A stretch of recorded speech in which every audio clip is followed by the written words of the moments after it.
ফিলিস্তিনি ইস্যুতে বৈঠক করেছেন মার্কিন প্রেসিডেন্ট জো বাইডেন ও ইসরায়েলের প্রধানমন্ত্রী বেনিয়ামিন নেতানিয়াহু। বৃহস্পতিবার হওয়া বৈঠকে গাজায় অবিলম্বে যুদ্ধবিরতির ব্যাপারে আলোচনা হয়েছে বলে হোয়াইট হাউসের এক বিবৃতিতে জানানো হয়েছে। বিবিসি জানায়, মার্কিন কংগ্রেসে নেতানিয়াহুর ভাষণ দেওয়ার একদিন পর এই বৈঠক অনুষ্ঠিত হলো। বৈঠক চলাকালে হোয়াইট হাউসের বাইরে ফিলিস্তিনের সমর্থনে হাজার হাজার মানুষ বিক্ষোভ করে। বৈঠকের শুরুতে বাইডেন নেতানিয়াহুকে স্বাগত জানিয়ে বলেন, আপনাকে আবার স্বাগত মিস্টার প্রধানমন্ত্রী। আমাদের আলাপ করার অনেক কিছু রয়েছে, আমাদের এখনই শুরু করে দেওয়া উচিত। এর জবাবে নেতানিয়াহু বলেন,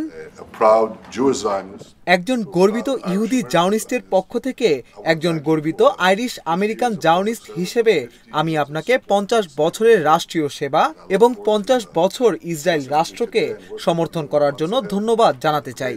আমি আজকে আলোচনা করতে এবং আগামী মাসগুলোতে গুরুত্বপূর্ণ ইস্যু নিয়ে আপনার সাথে কাজ করতে আগ্রহী।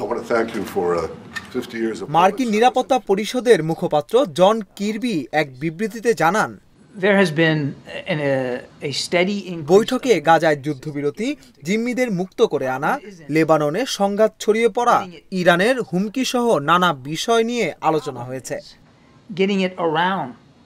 কির্বি আরও জানান, মার্কিন ইসরায়েল সম্পর্কের মধ্যে যে দূরত্ব তৈরি হচ্ছিল তা এখন আর নেই।